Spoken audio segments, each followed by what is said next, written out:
감사합니다. 하나님의 말씀을 보겠습니다. 마태복음 18장 1절로 14절에 있는 말씀.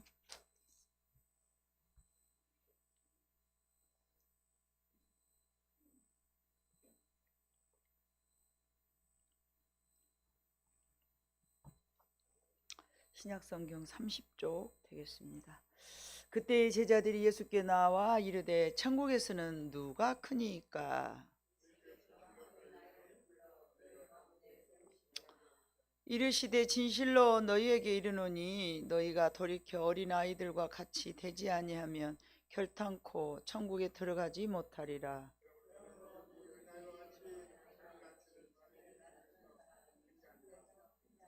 또 누구든지 내 이름으로 이런 어린아이 하나를 영접하며 곧 나를 영접함이니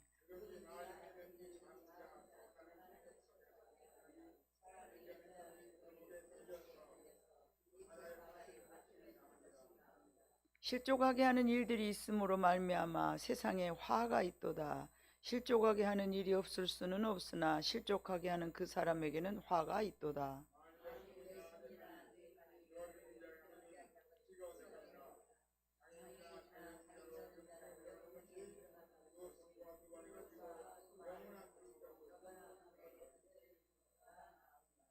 만일 네 눈이 너를 범죄하게 하거든 빼어내 버리라.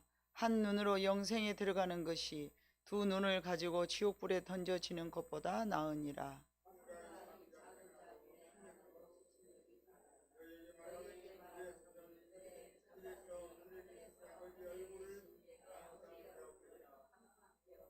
너희 생각에는 어떠하냐? 만일 어떤 사람이 양 100마리가 있는데 그 중에 하나가 길을 잃으면 그 99마리를 산에 두고 가서 길 잃은 양을 찾지 않겠느냐?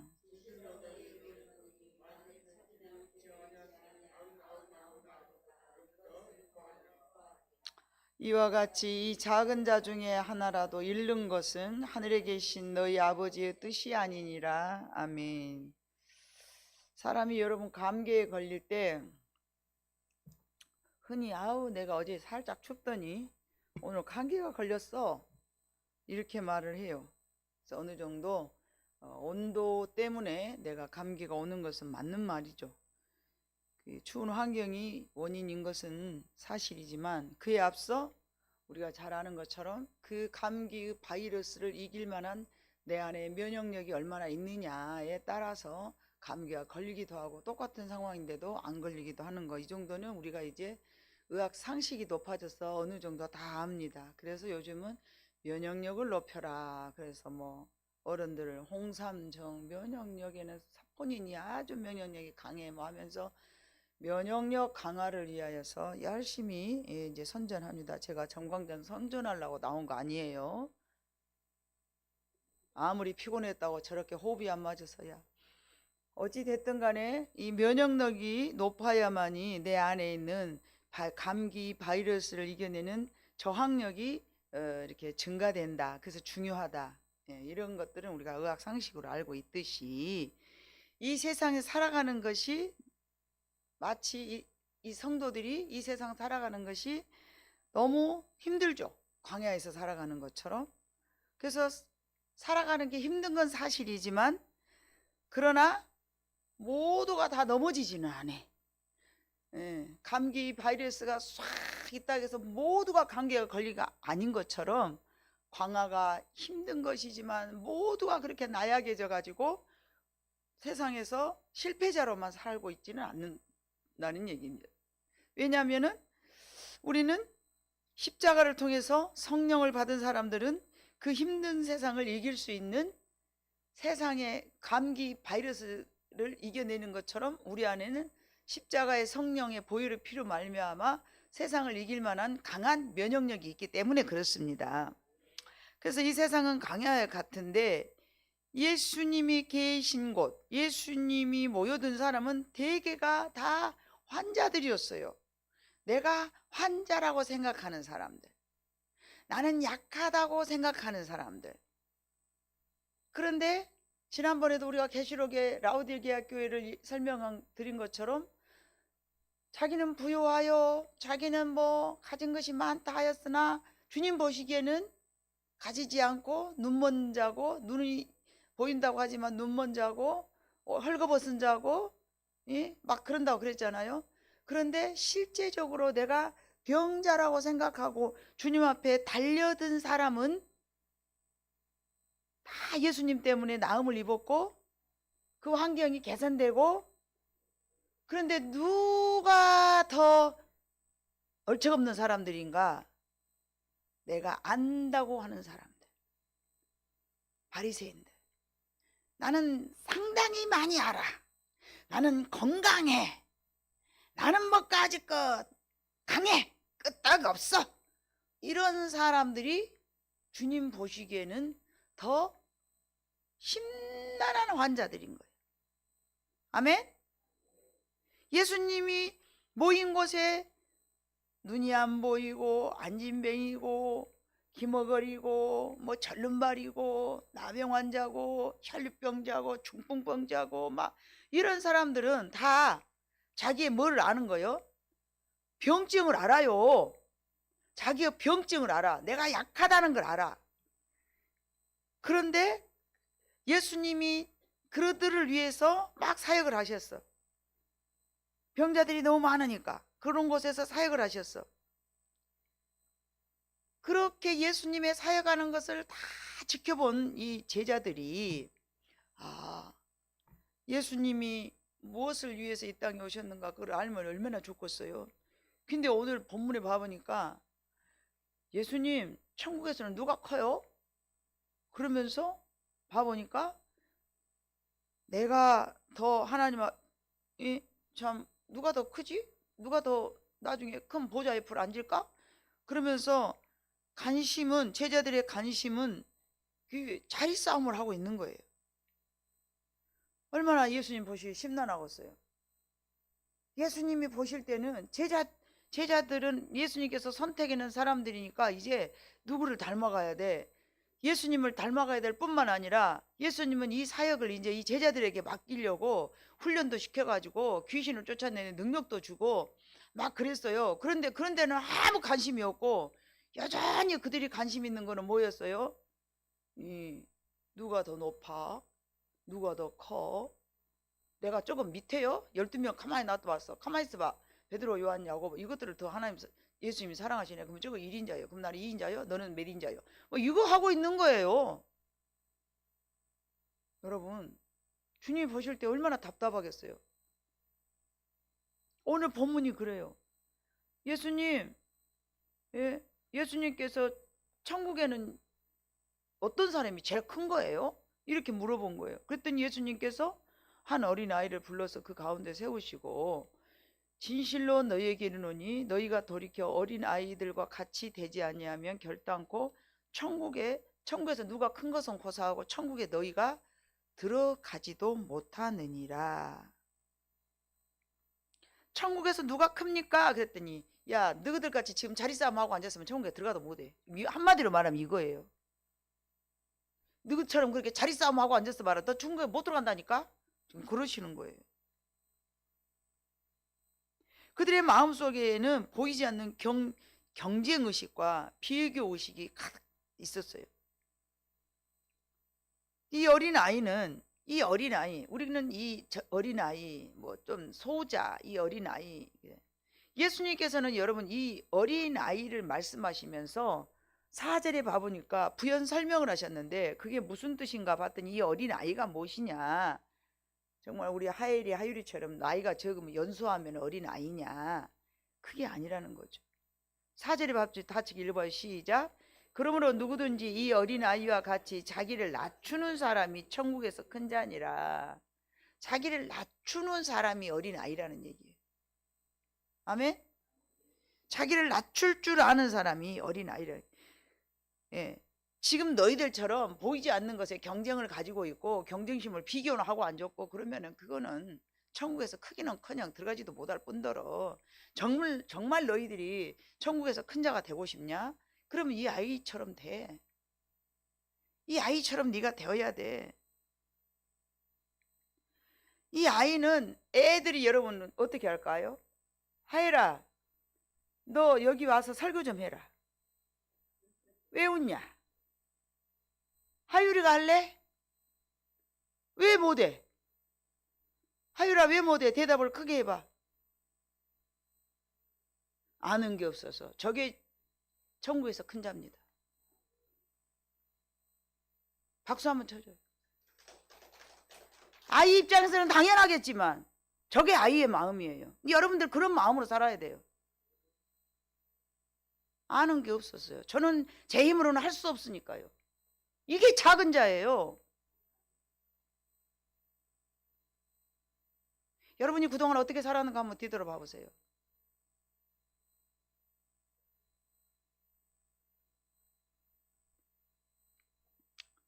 어린아이란 단순한 키가 작고 무엇이 서툴고 아직 경험이 없는 그런 적은 것이 아닙니다. 하나님 앞에서 턱없이 자기 자신이 내세울 것이 없는 자, 소경, 안진뱅이 이런 사람들은 세상에 나아가서 내가 뭔가 할 수 있다라는 생각을 갖지 못해. 들 것이 있어야 옮겨다 줘. 주님을 만나러 가는 것조차도 나는 안 돼. 내세울 것이 아무것도 없는 사람. 그러나 이 세상에서는 그렇게 하지 않죠. 내가 최고 많이 알아야 되고 그래야 큰 자라고 생각하잖아요.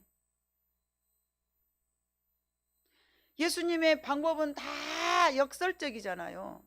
네가 높아지려 하려면 낮아져라. 네가 섬김을 받고자 하거든 남을 섬겨라. 원수가 오른뺨을 때밀면 같이 눈은 눈으로 이는 이로 하지 말고 그냥 맞아 터져 병신처럼 퍼져 있어라. 주님의 가르침은 그런 가르침인데 우리가 그렇게 주님의 말씀대로 살아서 그 말씀대로 살 수가 없는 게 문제라는 거죠.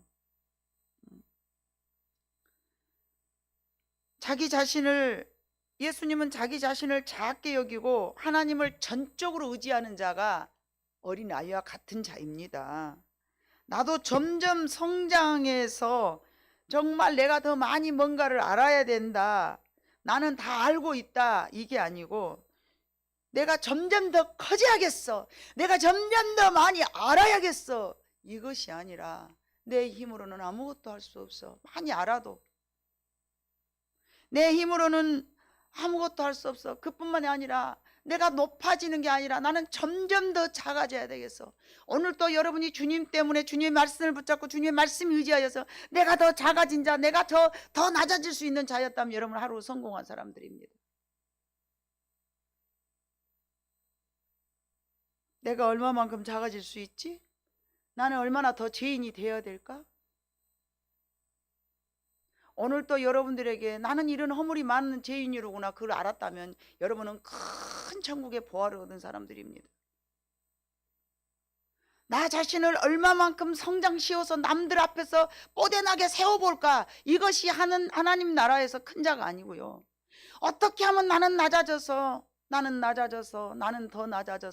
더 낮아져서 어떻게 하면 내 자신을 더 겸손하게 내릴 수 있을까? 이게 하나님 앞에서는 큰 자라는 것입니다.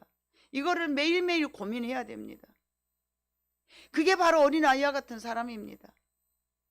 그리고 예수님은 뒤에요 뭐라고 말씀하셨습니까? 이런 작은 어린아이를 영접하면 곧 나를 영접함이니. 여기서 말하는 작은 자, 정말로 조금 전에도 말씀드린 것과 같이 보잘것도 없고 하찮고 정말 우리가 무시해버려도 괜찮을 그런 사람들 우리가 영접했을 때에 그것은 주님께서 네가 나를 영접했느니라 라고 말씀하신다는 거예요. 근데 우리는 세상에서 반대로 살잖아요. 힘있고 나한테 도움이 될 만한 사람들을 잘 섬기잖아요. 근데 주님은 그렇게 말씀하시지 않았어요. 보잘것없는 소자를 네가 영접했을 때 네가 나를 영접함이니라. 세상은 영향력 있는 사람들을 알고 지내려고 노력을 하죠. 그러나 예수님은 보잘것없이 세상에서 버림받은 소외계층 사람들을 네가 보듬어줘라. 품어줘라. 작은 자들을 섬기는 것이라고 말씀하셨습니다. 그리고 이렇게 작은 자들은 절대 실족시키지 말아라. 6절 누구든지 나를 믿는 이 작은 자 중 하나를 실족하게 하면 차라리 연자 맷돌이 그 목에 달려서 깊은 바다에 빠뜨리는 것이 나으니라. 얼마나 무섭습니까? 연자 맷돌을 목에다 매라는 건요, 물에 떠서 살만한, 2번 누가 구해주지도 못할 만큼 바로 죽으라는 얘기예요. 그냥 물에 빠져 죽어도 이게 불쌍한데요, 연자 맷돌을 목에다 걸고 빠져 죽으면 어째요? 그 자리에서 바로 수장돼서 꼬르륵하지 시체도 물 위에 안 떠요. 그 정도로 불쌍한 사람이라는 얘기예요. 얼마나 무서운 말씀이십니까? 예수님은 사랑이시니까 그저 허허 그렇게 우리의 심판대가 우리를 기다리고 있는 거예요. 우리는 하루하루를 두렵고 떨리는 마음으로 살아가야 될 줄로 믿습니다. 이렇게 작은 자를 실족하게 하는 일들이 있으므로 7절에 봐보니까 이런 일이 있으므로 세상에 어쩐다고요? 화가 있도다. 화, 어려움이 생기도다. 이렇게 실족하는 일들이 없을 수는 없으나 실족하게 하는 그 사람에게는 화가 있도다. 즉 말하면 나는 이제 믿음으로 성장한 사람이야. 그런데 나보다 더 연약한 사람들을 죄를 짓게 넘어뜨린다는 얘기예요. 죄를 짓도록 넘어뜨리는 것이 바로 실족시키는 일이에요. 오늘날에 하나님의 강대상에서 말씀을 전하는 목사들이 얼마나 성도들을 실족시킵니까? 차라리 연자 맷돌을 목에 메고 죽으라고 그랬어요. 그게 더 낫다고. 얼마나 하나님께서 작은 나보다 더 연약한 어린 아이가 아니에요. 설명드렸듯이 정말 보잘것없고 정말 하찮은 사람들, 무시해도 괜찮을 만한 사람들, 내가 한 번도 그 사람에게 뭔가 얻어질 것이 없을 만한 그런 아주 하찮은 사람들,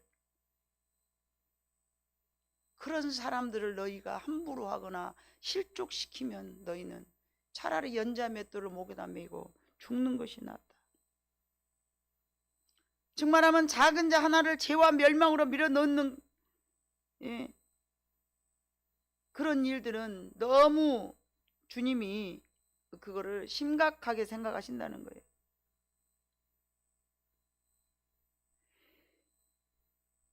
예수님께서 말씀하시는 작은 자란 세상의 기준과 너무 다릅니다.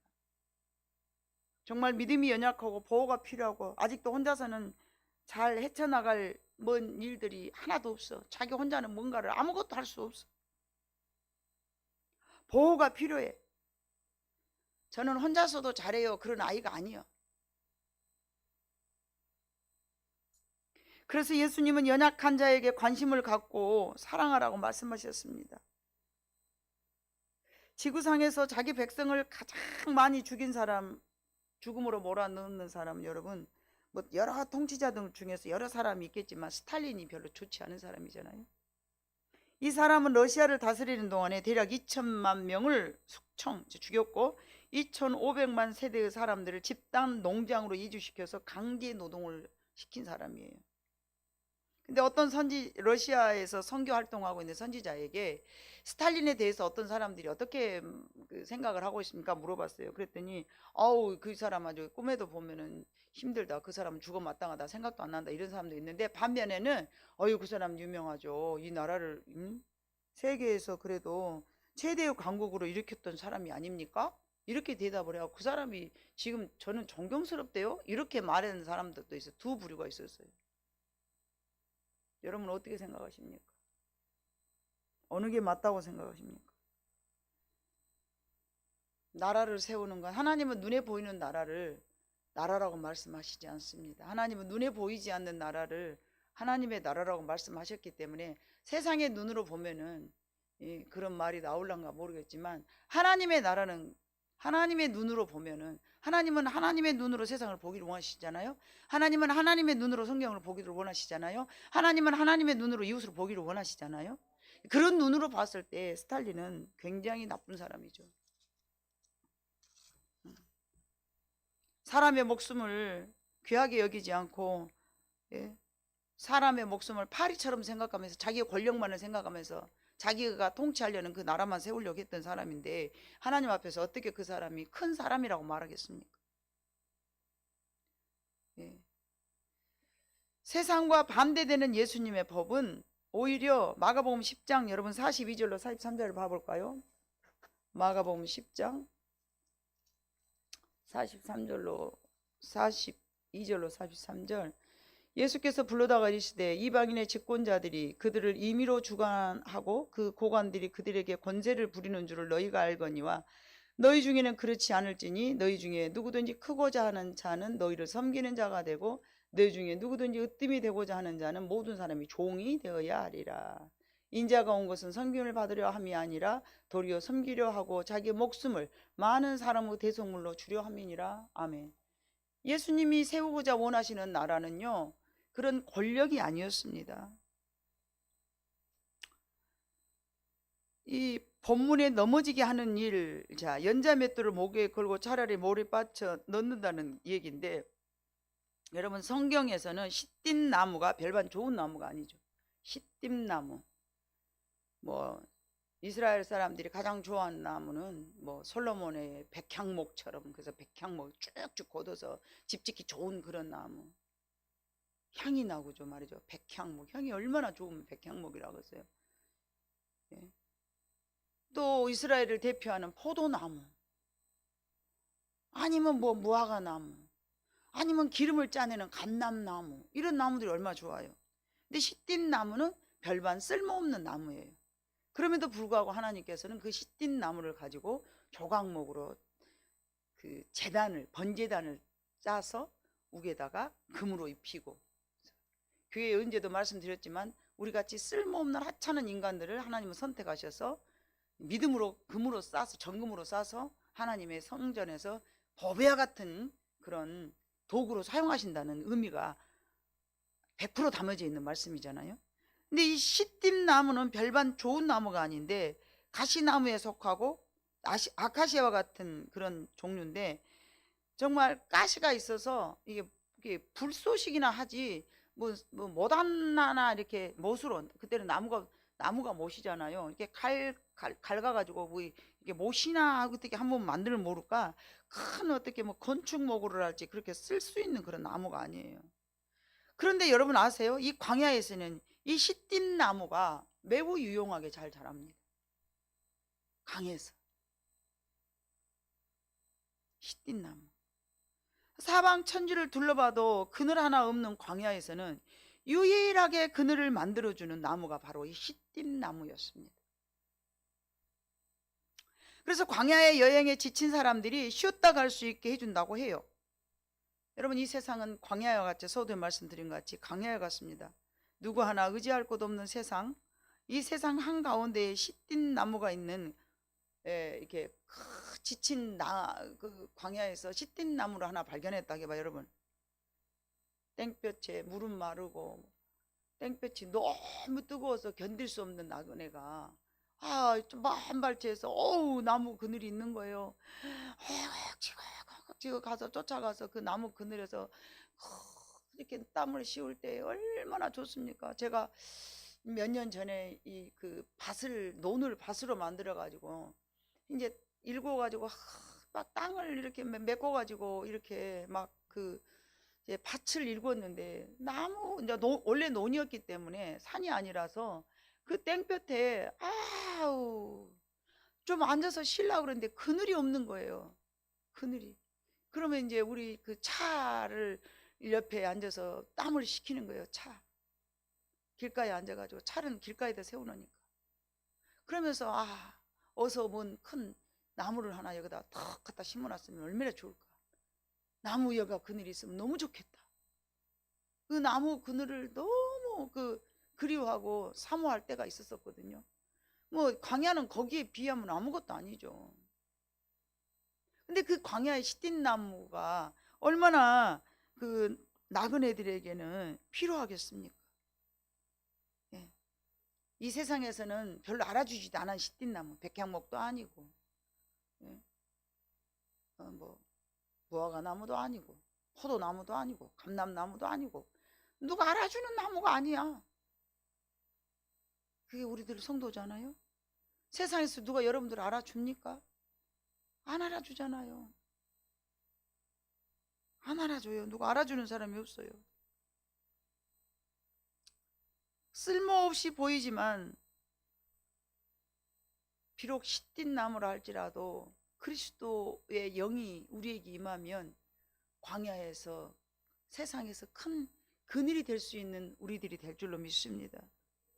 세상에서 지치고 목말라 하는 사람, 잠시 쉬었다가 갈 수 있도록 고단한 인생길을 걷고 있는 사람들이 기댈 수 있는 그런 사람이 우리는 돼야 될 줄로 믿습니다.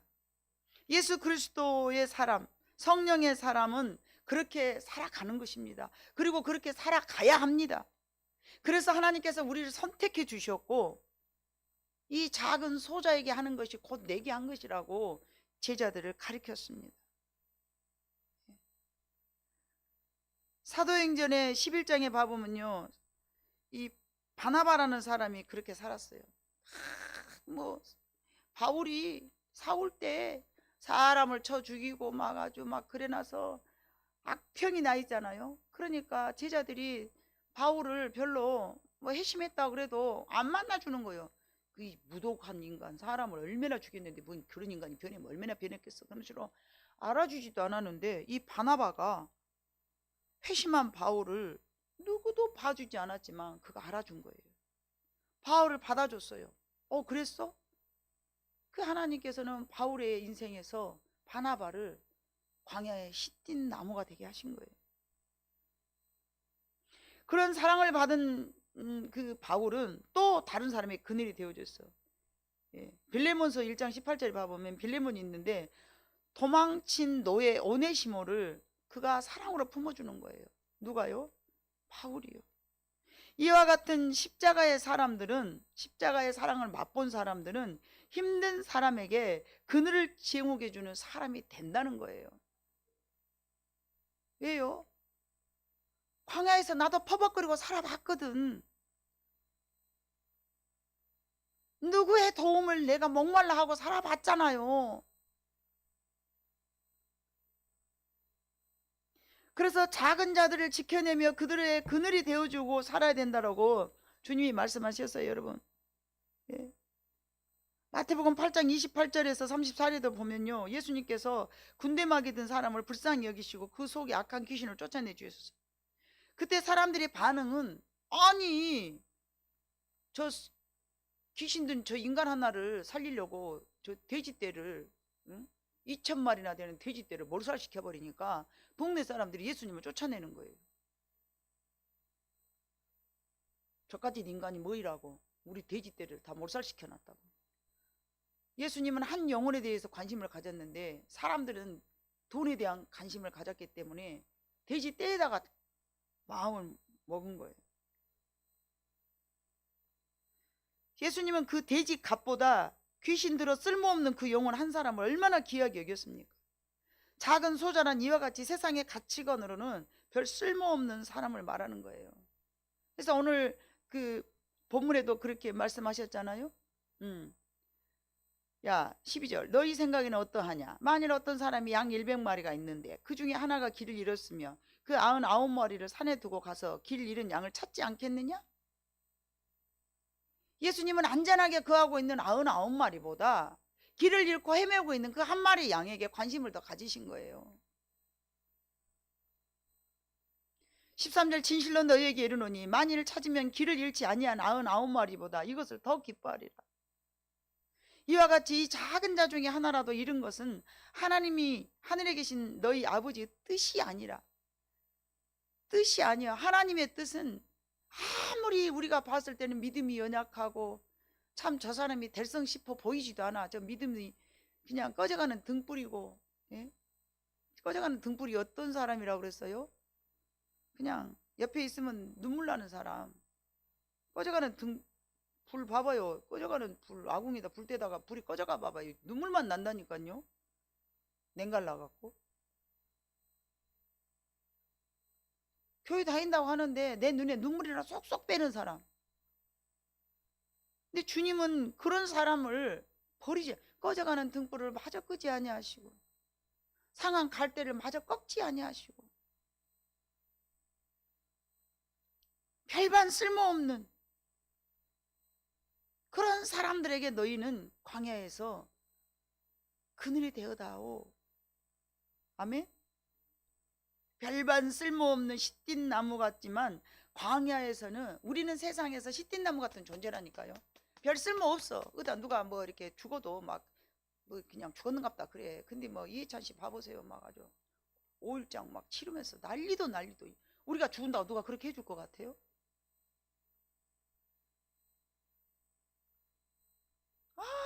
뭐 오늘 있다 내일 사그라들어도 누가 관심조차 안 갖잖아요. 그럼에도 불구하고 주님은 우리들에게 큰 사명을 맡기셨어요.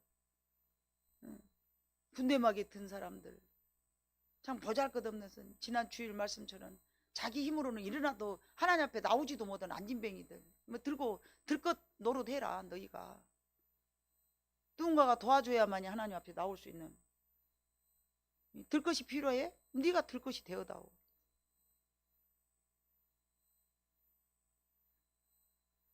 자, 여러분, 나로 인해서 실족되게 하는 일이 없는, 나 때문에 죄를 짓지 아니한 그런 인생을 살 뿐만 아니라 내가 그들에게 그늘이 되어주는, 기댈 수 있을 만한, 이 세상 너무 힘든데 당신이 있어서 너무 행복하요, 이런 사람 우리 모두가 다 같이 되어야 돼요. 나 때문에 눈물 난 사람 말고, 저 때문에 내가 눈물 나지만 그의 의지가 되어주는 거죠. 20세기 초반 때 테이트 선교사라는 사람이 전라남도 김제군 군산면 두정리에 마을에 복음을 전하러 선교사로 파송이 돼서 왔어요. 근데 그 마을의 지주이자 갑부인 조덕삼이라는 사람이 있었어요. 근데 그 사람이 참 마음이 넓어서 그때 당시 파란 눈을 가진 선교사를 집으로 초청을 해가지고 뭐 지나다가 그냥 복음을 예수 믿으시오 막 했겠죠. 근데 자기 집으로 여기 모셔다가 잘 융숭하게 사랑방을 주면서, 부자니까 사랑방을 주면서 거기서 밥 먹고 살도록 해주죠. 그러다 보니까 뭐가 들어갔을까요? 자연히 복음이 들어갔어요. 자연히 복음을 잘 대접해줬어. 그래서 그러다 보니까 복음이 접하게 되었고 예수 믿는 사람이 되었어. 그래서 그 사람은 1902년에 세례를 받았어. 그래서 1905년에 은혜를 받아가지고 이 사람은 교회를 세운 거야. 금산교회, 교회를 세웠어요. 그리고 1907년에 그 교회에 장로를 뽑고 있는데 당연히 그 조덕삼 집사님이 장로의 후보자가 됐어요. 장로의 후보자가 됐는데 그 또 한 명의 후보자가 누가 있었냐면 조덕삼 집에 말을 돌보는 마부, 부자니까 말을 돌보는 마부인 이자익이라는 집사가 있었어요. 근데 두 사람이 이제 장로로, 누가 장로를 세울 것인가 하고 이제 투표를 했는데, 이게 웬일입니까? 돈 많고 교회를 세운 조덕삼 씨가 낙방되고 이자익 씨가 장로가 된 거예요. 그러니까 성령이 하시는 일이라고 모르잖아요. 그렇게 되고 나니까 교회 분위기가 어쩌겠어요? 헐, 설렁설렁하니 기분이 묘하니 요상해져 가지고 와, 가랑져져 갖고 모든 성도들이 이제 조덕삼 집사님의 눈치를 실실 보고 앉았는데, 갑자기 조덕삼 이 안수 집사님이 뻘딱 일어나 가지고 성도들에게 이렇게 말했대요. 여러분, 오늘 우리 하나님께서 우리 교회에서 크게 일하셨습니다. 나는 나이도 많고 또 우리 이자익 집사는 젊으니까 이 이자익 집사가 장로가 되는 것은 너무나 마땅한 일입니다. 다 크게 힘써서 박수를 쳐주고 이제 그 사람 중심으로 해서 우리 교회가 당연히 부흥 발전돼야 됩니다 하고서는 막 축하를 해준 거예요. 그리고는 이제 자기는 이자익 장로를 잘 받들고 교회를 더욱더욱 잘 섬기겠습니다 이렇게 말을 하니까 교회가 얼마나 편안해지고 좋았겠습니까? 그래서 이제 그 조덕삼 집사님의 말에 감동한 교인들은 그 이후로 한 3년 있다 또 이제 그 장로를 뽑았을 것 아니겠습니까? 당연히 이분이 이제 장로를 출마를 했고 이 조덕삼 이제 그 집사님이 장로님이 됐어요. 근데 이자익 장로님과 조덕삼 장로님이 둘이 똑같이 여전히 삶이 바꿔지지는 않았죠. 이자익 장로님은 그 조독삼 장로님의 가정에서 종으로 이제 살고 있어요. 말이나 잘 가꾸고. 그런데 이 조독삼 장로님이 이자익 장로님을 신학을 보낸 거예요. 신학. 당신은 젊으니까 이렇게 말이나 이렇게 똥이나 치고 말이나 건수하고 있을 일이 아니라 내가 신학을 보내줄 테니 목회자가 되라. 그리고 지원해 주면서 목사를 만든 거예요. 조독삼 장로는 이자익이가 목사가 되고 나니까 이제 신학교 가가지고 뭐 이제 목사가 됐을 거 아니겠습니까? 금삼교회에 청빙하였어. 당신은 우리 교회 목사님이 되어주시오. 주일마다 이 장로님이 맨 앞자리에 앉아서 자신의 집에 마부였던 이자익 목사의 설교를 들으면서 은혜를 받고 살았답니다. 여러분, 누가 더 큰 사람입니까? 그죠? 누가 더 큰 사람입니까? 만약에 이 조독삼 씨가 큰 사람이 아니었으면은 내가 교회 세우고 나이도 더 먹었는데 성도들이 갖다가 나를 갖다가 장로로 안 세워놨다고 꼬를 얼마나 부를 수 있잖아요. 그 안에는 누가 계셨어요? 성령님이 거하신 거예요.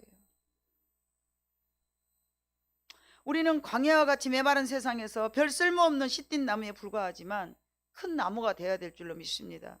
힘들고 지친 영혼들의 쉼터가 돼야 될 줄로 믿습니다.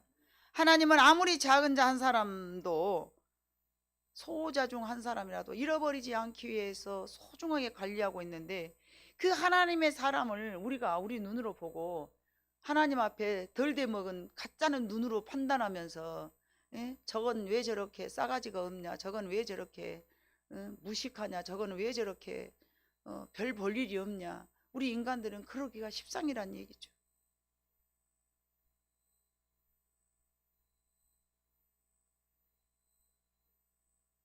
주님은 오늘 말씀하십니다. 너희는 절대 그렇게 하지 말아라. 나는 잃어버린 양 한 마리를 두고 찾고 찾으면서 헤매이는데 너희가 나의 마음이 되어서 그들의 그늘이 되어주지 않겠니? 라고 오늘 말씀하시고 계십니다. 어떻게 하면 내가 더 작아져서 많은 사람들을 섬길 것인가? 어떻게 하면 광야 같은 이 세상에서 보잘것없는 시띠나무 같은 나이가 그리스도 안에서 거듭나서 성령의 힘으로 많은 사람들의 그늘이 되어줄 수 있는가? 모두가 나라는 그 나무 밑에 쉬었다가 갈 수 있는 그런 사람들이 우리가 되기를 주님이 오늘 우리에게 말씀하고 계십니다. 만약에 아무리 약하고 아무리 약한 사람들을 너희가 실족하게 만들게 되면은 차라리 연자맷돌을 목에다 메고 죽는 것이 낫느니라. 실족한 그 사람에게는 어쩔 수 없겠지만 실족하게 한 너희는 화를 면치 못하리라. 이것이 오늘 우리 주님께서 누가 큰 자입니까? 라고 얘기했을 때 예수님께서 우리에게 가르쳐준 말씀이십니다. 여러분, 우리 모두는 지난날에 어저께까지 조금 전까지 우리는 과거입니다. 오늘 이 말씀을 들은 우리는 지금 이 순간부터 하나님 앞에서 그래요, 광야 같은 이 세상에서 나라는 사람 앞에서 쉼이 필요한 사람들의 그늘이 되어주기를 원합니다. 이런 마음으로 우리가 살아간다면 아무리 하찮은 사람이라 할지라도 예수님이 보신 것처럼 소중하게 여기는 마음이 우리에게 있을 줄로 믿습니다. 작고 보잘것없지만 나는 아무것도 할 수 없어. 나는 능력도 없고 권력도 없고 돈도 없고 건강도 없어. 그러나 여러분, 우리가 하나님 앞에서 성령이 임하시면 보잘것없는 우리가 하나님 앞에 쓰임받을 수 있는 그릇이 될 줄로 믿습니다. 성전 안에 있는 법궤가 바로 그런 시띤 나무로 만들어져 조각하여서 조각목으로 만들어져서 금으로 싸져서 법궤가 만들어진 나무가 아니겠습니까? 여러분, 우리는 그렇게 보잘것없지만 주님의 성령에 의하여서 우리가 힘있게 세상을 변화시킬 수 있는 그런 보잘것없는 우리를 사용하신다는 그 하나님의 역사를 우리가 잊지 말면서 항상 우리 마음속에서 광야에서 나는 그늘이 되어